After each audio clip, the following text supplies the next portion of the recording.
তুমি রমজান এলে রাখো না রোজা, দিনকে করো আঘাত, পয়সা করির নেই তো অভাব, দাও না তো যাকাত। তুমি ইমানদারের বড়াই করো, নেই তোমার ইমান। তুমি ইমানদারের বড়াই করো, নেই তোমার ইমান। তুমি কেমন মুসলমান, কেমন মুসলমান, তুমি কেমন মুসলমান? ঠিক না বেঠিক?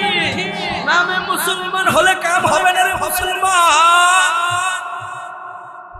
জন্মগত সূত্রে তুমি মুসলমান, কোন কাজ হবে না রে ভাই। মুসলমান যদি হইতে হয় তোমার ভিতরে ঈমানের দরকার আছে কিনা নাই?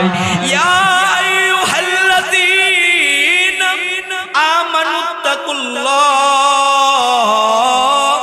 হাক্কা তুকাতিহি ওয়া লা তামুতুন্না ইল্লা ওয়া আনতুম মুসলিমুন। আল্লাহ কোরআনের মাঝে ঘোষণা করে দেয়, হে আমার ঈমানদার, আল্লাহর গোলাম, মুহাম্মাদের উম্মতের দল, কবরে তো একদিন আসবি, সাবধান রে। আমার আল্লাহরে না নিয়া পরিপূর্ণ মুসলমান না হইয়া কবরের মাঝে আইসো না, আইসো না। যদি পরিপূর্ণ মুসলমান জন্মগত ভাবে মুসলমান হয়ে থাকে, জন্মগত ভাবে যদি মুসলমান হয়ে থাকে, তাহলে এখন কেন আল্লাহ কোরআনের মাঝে বলে, হে ঈমানদারেরা, সাবধান, মুসলমান না হয়ে কবরে আইসো না। তার মানে বোঝা গেল এই জায়গার মাঝে আল্লাহ বুঝাইছে মুসলমান মানে ওই যে বাবার ঘর থেকে সন্তান হইছো, মুসলমানের ঘরে সন্তান জন্ম নিছো, এটার নাম পরিপূর্ণ মুসলমান না। মুসলমান হইল ভিন্ন একটা জিনিসের নাম। কথা বলেন ঠিক না বেঠিক? মুসলমান এক ভিন্ন জিনিসের নাম। অদুস্ত আমার ভাই, আল্লাহু আকবার কবীরা। মুসলমান এক ভিন্ন জিনিসের নাম। মুসলমান যদি হইতে হয়, মুসলমান শব্দের অর্থ হলো আত্মসমর্পণকারী। আত্মসমর্পণ তোমার করতে হবে। দুনিয়ার মাঝে একজন জালমুড়ি বিক্রি করে, তাকে বলে জালমুড়িওয়ালা। কথা কয় না, ঠিক না বেঠিক? একজন আল্লাহু আকবার মুড়ি বিক্রি বলে, তাকে বলা হয় মুড়ি বিক্রিওয়ালা। অটো চালায়, তাকে বলা হয় অটো ওয়ালা। কি কথা ঠিক না বেঠিক? ও মুসলমান,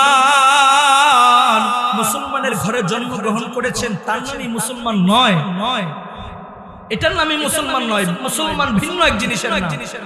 আত্মসমর্পণকারীকে বলা হয় মুসলমান। একজন মানুষ দুনিয়াতে জন্মগত ভাবে মুসলমানের ঘরে জন্মগ্রহণ করেছে, কিন্তু নামাজ নাই, রোজা নাই। কেউ হাসি দিবেন না, আল্লাহর রাস্তে মাপ চাই। একটা কথা বলি, উত্তরবঙ্গে গিয়েছিলাম, এক জায়গায় জিজ্ঞাসা করছি, বাবা বলেন তো আপনার আমার নবীর নাম কি? আল্লাহর বান্দা আমতা আমতা কইরা কিছুক্ষণ পরে জবাব দিয়ে বলে, কাজী নজরুল ইসলাম। নাউজুবিল্লাহ বলেন না ভাই? ভাই একটু বলেন না, জোরে বলেন না নাউজুবিল্লাহ। আর এটা তো ভিতরে ব্যথা লাগে। অনেক জায়গায় বলি না বুঝা মানুষ হাসি দেয়। এটা কি বাবা হাসি দেওয়ার জিনিস? কত বড় এটা তার দোষ নাই তো, তার ফ্যামিলির দোষ, তার বাবা মার দোষ। কাল কিয়ামতের ময়দানে মনে রাখেন, আপনার সন্তান আপনার হাতের মাঝে হাত ধরা লাগায়। আপনার সন্তান আপনার হাতে ধইরা ধইরা জাহান্নামের দিকে নিয়ে যায়। দোস্ত, আজকে রঙের দুনিয়ার মাঝে পড়ছো, রঙের দুনিয়ার মাঝে পড়ছো, দুনিয়াতেই সব। হাম তো কুছ হ্যায়, তু তো কুছ নেই হ্যায় বেটা, তু তো খাক হ্যায়। আমি কিছু হয়ে গেছি, এটা ভাবো। আল্লাহ আপনি হেফাজত করেন, বলেন আমিন। একটু জোরে আওয়াজ দিয়া বলেন আমিন। একটু আওয়াজ দিয়া বলেন তো, আবার বলেন তো। আমি একটু জানতে চাই আপনার আমার সৃষ্টিকর্তা কে? এ ভাই কাল মানে একটা পরিবেশে নিয়ে আসেন না, একটু জোরে বলেন না আপনার আমার মালিক কে? একটু জোরে বলেন না কে?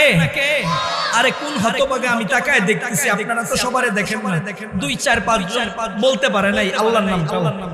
একটু বলেন না আপনার আমার মালিক কে? এখনো দুইজন মানুষ বলে নাই, আমি দেখছি আল্লাহ নাম বলে নাই। আল্লাহ নাম বললে কি গুনাহ হবে? কথা কয় না, গুনাহ হবে?